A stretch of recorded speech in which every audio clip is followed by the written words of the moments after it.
G'day and welcome to the Hidden Why podcast, episode 1133. Great to have you here with me today. You're going to enjoy this episode. I interviewed Chantal Gerardy, and she is the owner now of two businesses, OBM Hub, which is a software business, and also online business marketing, where she helps entrepreneurs and business owners market their businesses better.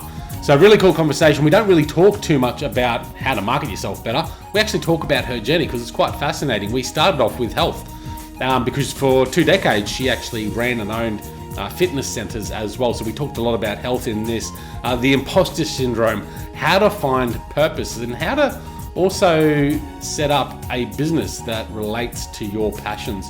So lots in this conversation to unpack. I hope you enjoy it. I really enjoyed the lessons learnt from Chantal's journey through business ownership. There's some big ones in there as well, so make sure you get your pen and paper ready to take some notes. This is a good one. We'll catch you at the other end. Chantal, welcome to the Hidden Why podcast. Great to have you here today. Amazing to be here. Thanks so much for having me. Fellow Aussie.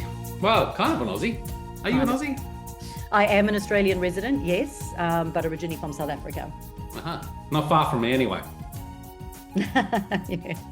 So looking forward to our conversation. We're going to talk with you, to the audience, about your journey into entrepreneurship. Really is where I want to delve this, but I know there's a story of you getting there and I want to delve into that. So can you walk us through what you're doing now in your life? And then we'll just open it up to some conversations around how you got there. Sure, no worries. Well, I'm now the owner, and it's weird when I say it, but I'm the owner of two marketing agencies. So the one is a consulting business where I help business owners make marketing that's meaningful, profitable, and easy to manage. And then I have my second business, which is a software company, which was built off of that one out of a need for people to have an all-in-one marketing platform. And that one's called OBM Hub. But if you had said to me, like, what's your 10-year plan or what's your 20-year plan? Would you be like owning two marketing agencies or a software company? I would have gone, no way, wouldn't have been on that list. So you're doing it. How long have you been doing it for? So this has been about 15 years now. Yep. That I've been doing the marketing agencies for. But prior to that, I owned health, wellness, and fitness centers for about 25 years. Yeah, so you got a lot of business experience regardless. Yeah. Yep. I think when I left school, I didn't know what I wanted to do, and my parents didn't have any sort of the funds for me to go to university in South Africa. So, and there's no Centrelink, there's no financial support at all. So I started working at Spa, and I wasn't quite sure what I wanted to do. I actually got my did my teachers sort of certificate, and I did some teaching for a while. And then because I was actually struggling with my weight and struggling with health issues, I kind of made the decision that I didn't want to go down the pathway of what my mom had gone down with, like, poor health, and made the decision that I wanted to learn about how to exercise and eat healthy. What age was that? That was around, I'm going to say my early 20s. Yeah, okay. Hard to believe you had a weight issue. Look at you now, huh? Thanks. So yeah, so it was a bit difficult because I went to the doctor and they said, look, you've got high blood pressure, high cholesterol, you're heading for diabetes and all of this. And I just went, this is ridiculous. I'm 20 years old. I don't want to go on meds. Like, I don't want to do that. Yeah. I just went, my mum unfortunately didn't have the knowledge or insight to be able to support me with healthy decisions in that area. So I went and I studied and I got into personal training and I got into all nutrition, and I went and then got into triathlons. I got into weight training, and then ended up having a personal training business for many years, which was probably my first business. Prior to that, I was a school teacher. I did teach in schools, and I think I always struggled with sort of that 9 to 5, kind of being stuck in one place working. I enjoyed it, but I think that, waking up and doing that every single day, I think that with my brain and how I work, I need stuff that's a little bit more exciting. Pretty full on, like to keep going and doing different things. What was it when you were like your 20s there that made you, I guess I want to go into like what got you to that point where you were, feeling bad with your health, overweight, whatever it might be. And what was the motivational catalyst to help you change? Because a lot of people go through that period in life where they just don't feel their full capacity and struggle to then find the motivation to overcome that. Can you relate back to that? Yeah, look, 100%. So when I was at school, my parents were going through like a horrible divorce, and my dad was Right. seeing somebody else. And my mother was working, to support the family, and she was very busy just trying to cope herself. So we pretty much, my sister and I, and my brother, we pretty much raised ourselves from an early age. I mean, I can say probably from around the age of about 5, I can still remember emotionally supporting myself. And then financially, even, trying to help my mom and support her sort of from about the age of about 12 or 13. So when I was at school, I was always a bit of a different kid. And, in South Africa, it's kind of conservative. Everyone's very conservative. And for me, I'm a little bit out there. So I went through sort of a couple of phases. I went through my gothic phase. I went through my dread phase. I went through my piercing phase. I went through my rock phase. I went through my rave phase. I went through every phase under the sun, just trying to work out, who I am, um, and where I actually fit in everything.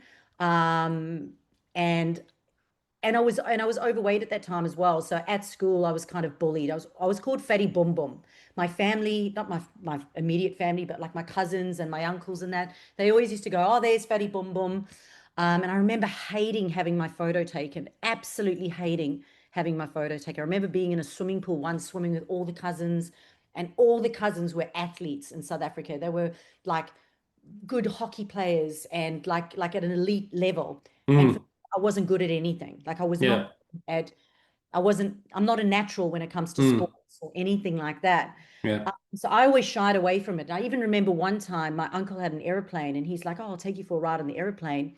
And he said, "But everybody's got to get on the scales and weigh." And he said to me, I remember I must have been about 9 years old. And he was like, "Oh, you're actually too fat to get on the plane. Like we'll have to take turns or something." And I was like, "Are you kidding me?" Fuck. So there was a lot of that sort of like, firstly, from a character point of view, I always knew I was a bit different because I was a bit wild and sort of out there, and I'd never kind of conformed.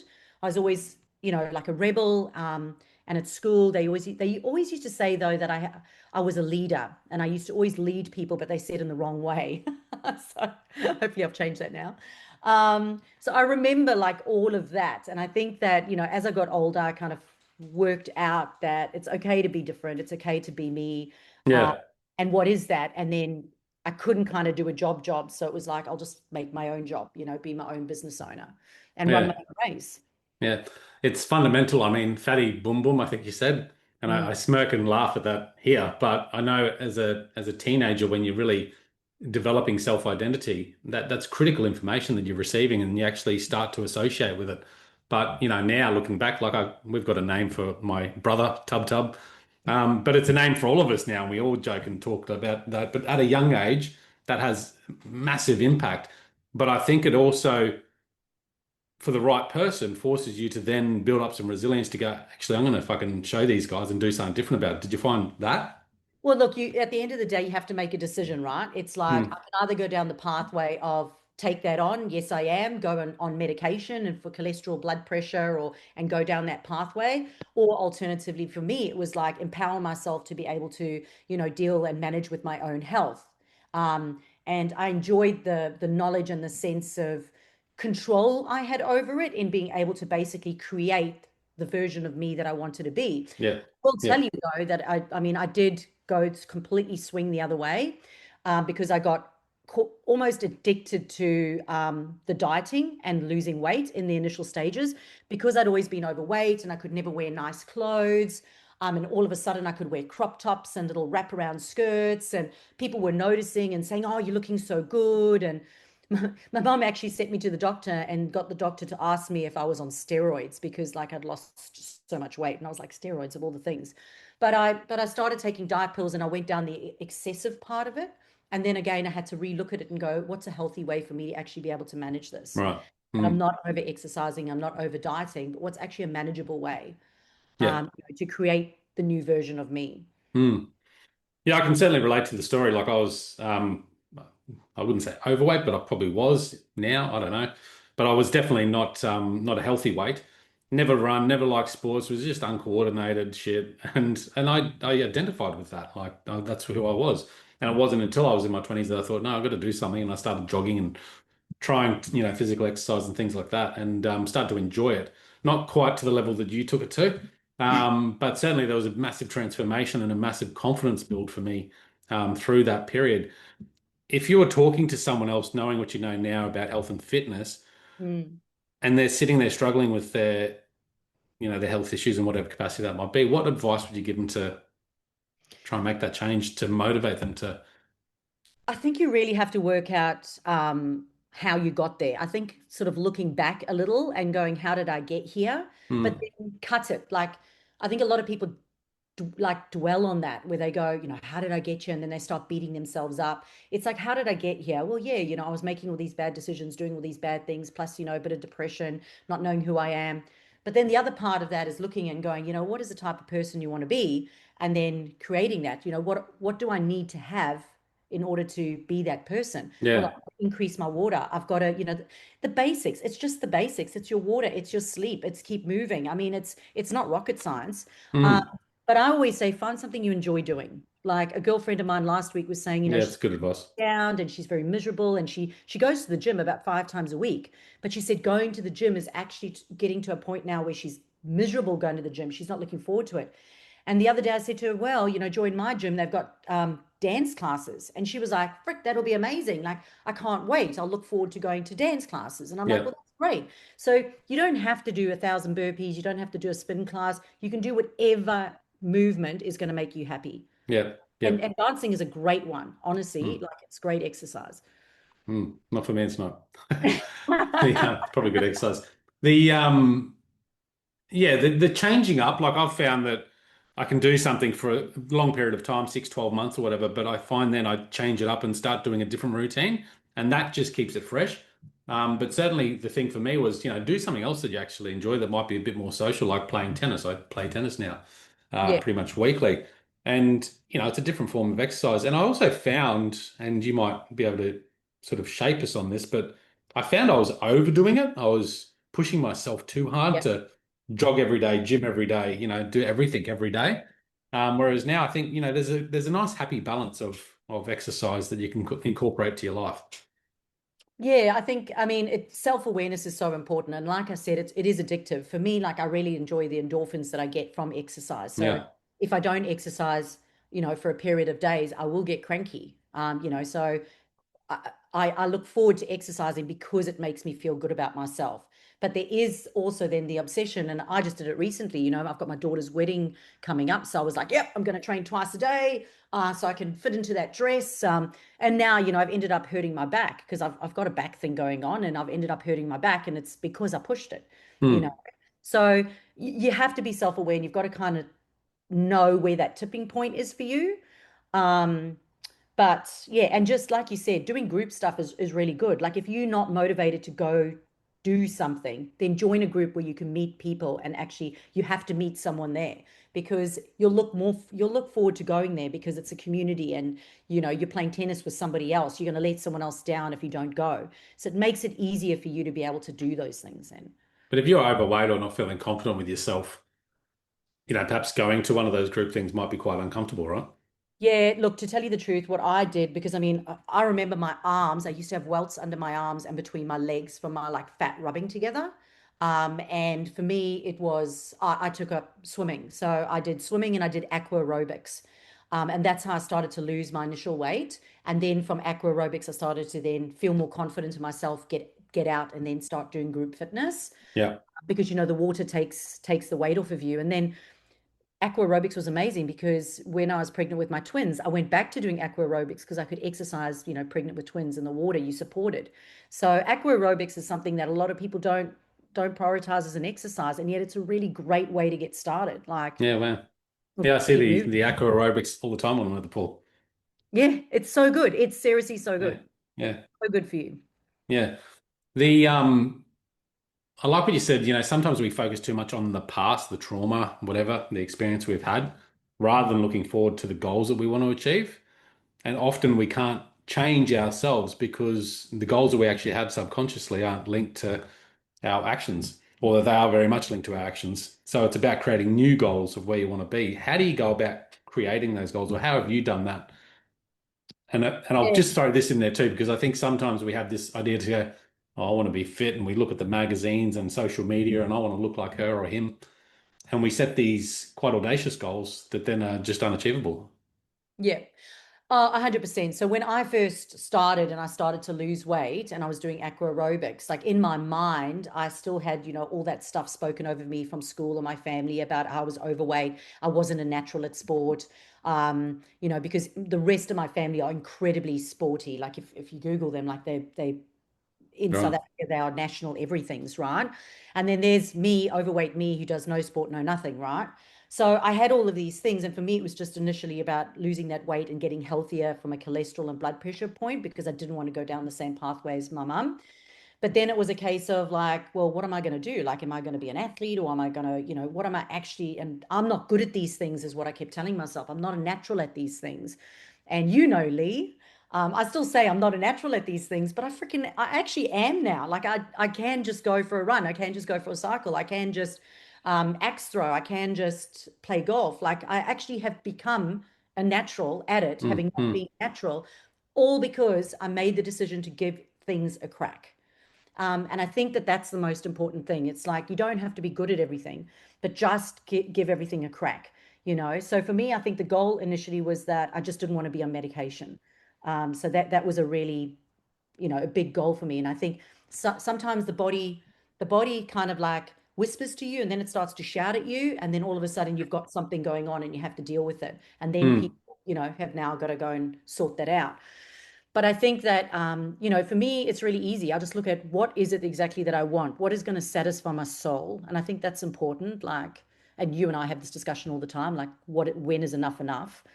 But I just want to be able to satisfy my soul. And it doesn't have to be according to anyone else's goal, because initially it was like, I just wanted to, when I got into triathlon, I just wanted my parents to see that I was good at something, because I did end up going to nationals for triathlon. Um, and I just wanted them to be proud of me. But it was in my mind, that was the goal, and it was based on what I thought they wanted for me. Mm. But to tell you the truth, I didn't really care anyway. It was like, Sometimes it's a good way to get started. I think a lot of people get started for, a monetary purpose, or I want to look like that person, or I want to impress him or her, my parents. yeah, And you get started doing that, and it actually works. It helps you get started, but it may not be enough to keep you going, right? So you need to then start to internalize it and go, okay, what is it that I want to get out of this, and how does that align with my values? And if you don't really connect with that, you're going to really struggle. yeah. I think being pregnant with twins was probably a really good life lesson for me, because when I was pregnant with twins, I had to get my eating and my exercise really good in a holistic, healthy, safe way. I couldn't over exercise. And it was because I was pregnant with identical twin girls. So there was one basic pipeline and two sacs. So you've got to make sure that you're looking after yourself. So you can't excessively exercise. You can't Mm. excessively diet. You really have to manage things in a more balanced way. And I think that was really good for me, because the focus then became more on the health part of it, and less about the like looking good part. It was more about just being able to, be able to go for Feel a run good. with friends or keep up with people, or, just a healthy way of doing things. What was it? And this is going to sort of segue into the business side of you, but how did you start initially to change that self-talk and mindset, I suppose, that you may have been carrying? Was there anything you did particularly? Because I've got things that I remember that actually are the catalyst for a lot of my change. I think I was unhappy. And I think that if you're not happy, there's a reason. And for me, and it was like that in my marriage as well.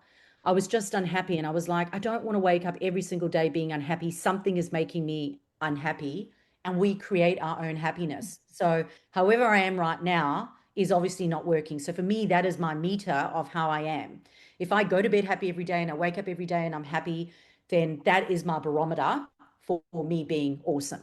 Yeah. And if I'm not feeling happy, then I have to look at it. Why is it?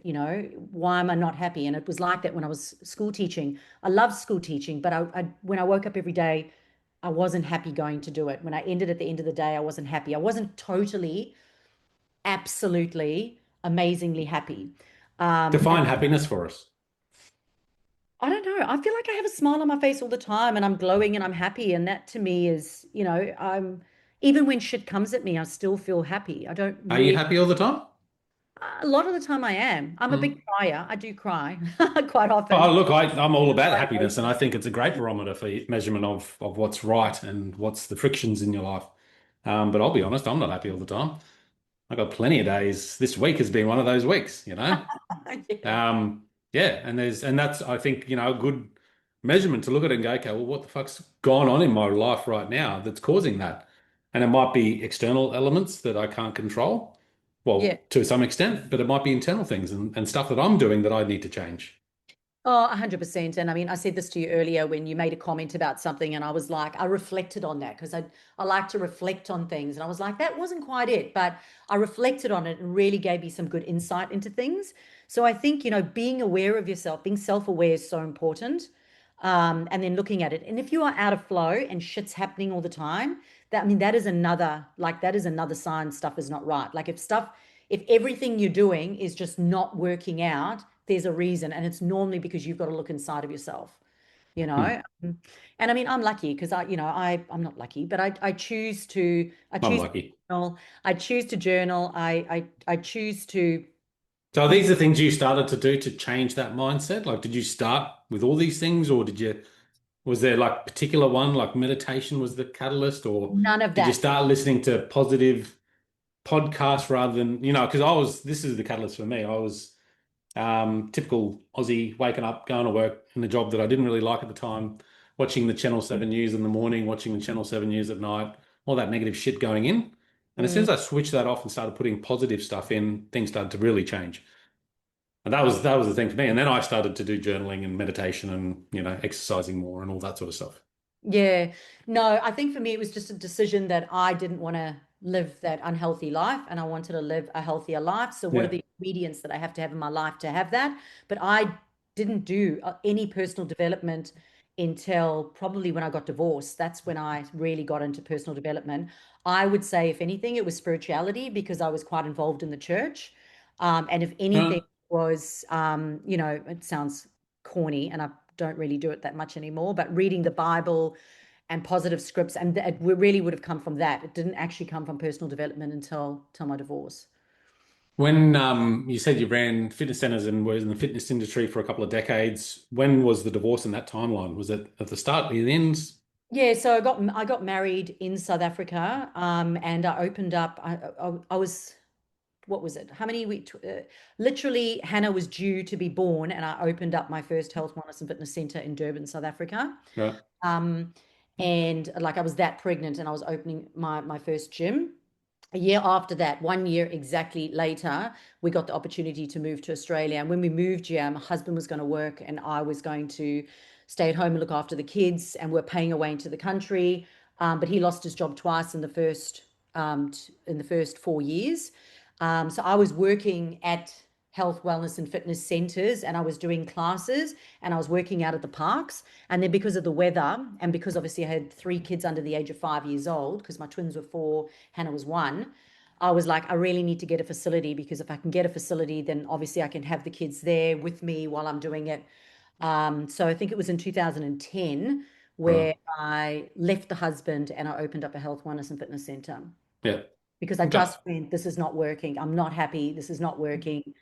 And I needed to change everything. And that's when I massively started getting into personal development because I went, who am I outside of being a wife and a mother? Because I'd Right. lost all sense of that. And so I felt I was like that in my teenage years where I didn't know who I was. And then I worked out, well, I've been married for 10 years. Here I am again, now a mother with these kids, and I've got no idea who I am. Hmm. And that's when I started getting into journaling, personal development, podcasts, things like that. So what were some of the biggest lessons for you in running those fitness centers? I think you had a couple, didn't you? No, I only had one here in Uh-huh. Australia, but I managed, like I was managing some, and then I also had my own one. And then eventually I just had my own one. Right. And then I sold that just before COVID, and went full time into marketing. Some of my biggest lessons is bigger is not always better. Bigger is not always better. Like in my mind, I thought I'd have all these subcontractors that would all rent the space and pay me rent, and we'd all live happily ever after. But my business that I had was funding all those other people because often they Mm. actually pay me rent. So taking on the the role of the financial role of being a single mum now with 3 kids and having to deal with all of that emotionally, and having to literally carry all those people. Um, Even though I was strong and I did it, yeah, it was a lot. It was really a lot. And probably I'm going to say the two other things that I learned is I got a personal assistant, and my personal assistant was working with me, and she just did whatever she did, and I don't even know what that was. But I can tell you right now that now I have a rule that you've got to know exactly what your people are doing, and you've got to be checking on what they're doing all the time. Because when she left, I was absolutely devastated, and I had no idea what she was doing to actually run the business. So that was a big lesson there. Right. And my next lesson is that in that time, because the subcontractors couldn't pay me rent, I started to teach them and run these meetings where I'd teach them marketing tips, like what I'd learned or taught myself. And everyone on the Gold Coast was coming to these meetings and whatever. But then I had a whole bunch of people saying, "You're just a personal trainer. You can't teach marketing. What do you know about marketing?" So I had that imposter syndrome for a very, I'd Right. say probably for a year or two.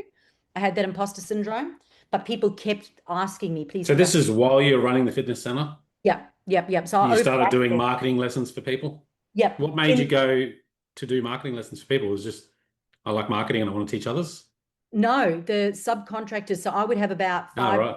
subcontractors in the health, wellness, and fitness center, like Gotcha. a medial massage therapist, a kinesiologist, a beautician, and they couldn't pay me rent because they didn't know how to get clients. So I would run these weekly Friday meetings. Right. Gotcha. Come along and let me teach you how to do it so you can pay me rent. So Right. and, Yeah. and then, and then people kept asking, everyone started hearing about these. And eventually I had real estate agents, I had lawyers, I had accountants.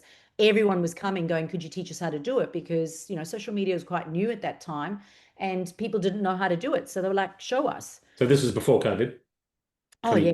2020. Yeah. Yeah. Yeah. So no, that would have been 10 years before COVID. Oh, right.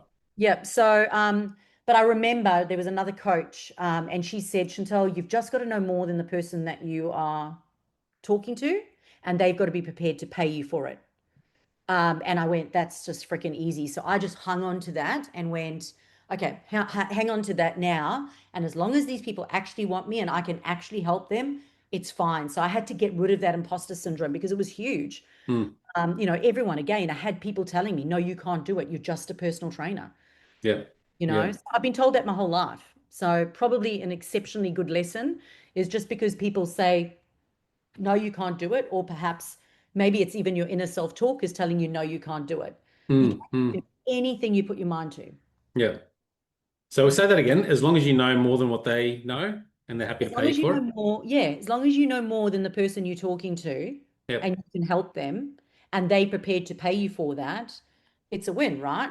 Don't Because worry about it. Hmm. they want it and they're prepared Yeah. to pay for that knowledge. So, Yeah. yeah. That's cool. So you did you close down the business or sell it on or So I sold it. Yeah. sold So it? what What happened was, made you sell it? Yeah. okay, so I was then in my 40s. Yeah. I started getting perimenopause, and I was just tired. So gyms start at 5 a.m. and they close at 8 p.m. Yeah. So I would have to get up at like 4 o'clock every morning, get to the gym, open it up. And yes, I did have team there, so I didn't do every single day, but it was just becoming a lot for me with the perimenopause as well. And then during the day, I was coaching marketing. So I was doing marketing. And then at one point I went, "This is ridiculous. Like I can't do both." So I spoke to another Hmm. gym Was owner, that? Yeah. and this other gym owner, he'd been running his business for longer, for double the amount of time of my business. And he said to me, "Oh my gosh, Chantal, you have systems, you got process, you got clients coming in, you got automation, like you've got absolutely everything. And I've been going for so long and I'm in freaking chaos." And I said to him, "Well, look, why don't I bring my gym into your gym?" And I said, "And then let me work 2 days a week in the gym and I'll put all this infrastructure in place for you. And then you can buy me out." And that's what we did. So it was an amazing thing because I was able to then just walk fully into the marketing role and work normal hours. Yeah. Yeah. That would have been a hard decision. Yes, and not only that, there was a massive adjustment period for about a year afterwards. Hmm. I was almost depressed for a year afterwards, and I couldn't understand why. And I realized that I was addicted to standing up and shouting at people all day long and telling them what to do, and they would listen because that's what I did at the gym. Hmm. You're I good at I stood up and I shouted at people like 6 a.m. class, 7 a.m. class, group fitness, motivational, come on, come on, come on. So I was used to that, to now all of a sudden, like between 9 and 5, it's just quiet. And I'm not on show anymore. Like I'm not on show. So when I worked that out, I realized that I needed to bring more presenting into my life. I need to be on podcasts. I need to do speaking events. I need to do live events. I need to do that because I actually, like, that's part It's of a my good outlet. I actually need that showmanship. So female entrepreneur, doing quite well in the marketing space now, running your business for what, 5, 6? This business has been going for 15 years now. 15 years now. Yeah, because I overlapped it for 5 years with the other. Wow. Okay. Good stuff. 10 years. And bigger is not always better. I like that too. Because I think a lot of us dream of these big things because we look out there and go, that's what we want to be. But sometimes you can have enough and have a really happy life without all the baggage, the stress, the complications. So I really like that as well. And you've got plenty of awards. I think you've just been nominated for a few as well. Female Entrepreneur of the Year, things like that. What would you say to someone out there? Because there's a lot of people, and this is actually kind of where the podcast started over a decade ago, is interviewing people that didn't want to work that 9 to 5, had something else that they were interested in, but just didn't know how to get it out and do it. Yeah. This is a great question. And actually on Wednesday, 2 days ago, I was training some homeschool teens in marketing. This girl must have been about 15 or 16 years old. And she came up to me and said, can I have a word with you? And I went, yes. And she goes, I have this vision and I want to start this business. And I want to do, become an art teacher and do all these art things or whatever. And literally, I'm going to tell you exactly what I told her, of which when I asked them at the end of the day, what was your learning? What was your best part of today's training? And this girl went, the one-on-one we had. So it was so good. And this is exactly it. I said, firstly, you've got to go set yourself up to be good in that position. So yes, I figured out like what to do and how to do marketing, but I did go on and get a diploma. I did go on and study. So if you want to be paid, like if you want to financially be remunerated for something, you do have to be good at what you do so that you can also give good service and give good customer service. Investing in yourself is really important. And when we talk about investing in ourselves, you do also got to get coaches, like anyone who wants to excel and be really good, because, you'll know this is a gazillion, 1,000 million real estate agents out there. And at the end of the day, why is somebody going to choose you? Like, because you've got to get good at what you're doing. Like, you've got to get good at it. So using coaches is really good. I've used coaches my whole life for everything. Yeah. So invest in yourself. Invest in yourself, get coaches, get really good at what you're doing, give good customer service. But you do have to come up with a desirable offer. And the best way to do that is ask yourself, like if you died, and I always say this, if you died and everyone stood up at your funeral, whether it was the coffee lady you saw every day or the school teacher or whoever, and they all stood up and they said something about you, those things will usually be like your glitter, your juice. And it's good for you to know those things. So for me, they always say, I'm a leader, I'm an influencer. And this is what people tell me. I'm not saying this, but I know that this is what people say about me. They go passionate, motivational, So you've got to look at all of that and you've got to go, these are the characteristics of you. What lights up your soul? What, like I said, I need to be doing showmanship kind of stuff as well. And education's always been a part of everything I do. If you look at it, I was a school teacher. If you look at it, personal trainer is education. My marketing, education. So that's in my blood. That makes me happy. So that you can build a desirable offer that you will be happy to fulfill, but someone will also be happy to pay you for. Yeah, yeah. Would you say you're living with purpose? Oh, yeah, I think so. Yeah. I think so. Yeah, I am exceptionally happy. That's good. That's a good spot to end the show. How can people reach out to you, Chantal? Yeah, sure. They can find me on onlinebusinessmarketing.com.au or Chantal Gerardy on Facebook. And the marketing software company is OBM Hub. We'll stick the links in the show notes for you all to check it out at thehiddenwhy.com. Thanks so much for coming on, Chantal. It's an absolute pleasure. Guys, check it out, The Hidden Why Podcast. Until next time, peace, passion, and purpose. See you soon. Woo! So that's another episode wrapped up here on the Hidden Why podcast. Thank you so much for tuning in today. Make sure you subscribe if you like what you're hearing here at the podcast to whatever platform you're listening to this on. And all the show notes for this episode are found at thehiddenwhy.com, so links within there as well. So if you want to reach out to myself or Chantal, that's the best way to do it. Also, if you're open for a conversation, I always am, you can connect with me on Instagram or Facebook Messenger directly. That's probably the easiest and quickest way to get me. Otherwise, email me directly, and the email address is available at thehiddenwhy.com. Now, I'm here to help people live more fully, have more meaning, and find more joy. It's been a long journey of mine, something I'm very passionate about, helping others do as well. So if that's you, if you're looking for more of that, please reach out, set up a 15-minute consult, and let's have a chat. Let's have a chat about your journey, where you're heading, what your goals are, and navigate and map out how you're going to get there quicker. Because I can tell you now, happiness is real, and you can start living it more and more every single day from today. Hope you had a great episode here and enjoyed it, and make sure you reach out next time on the Hidden Why podcast. Speak soon.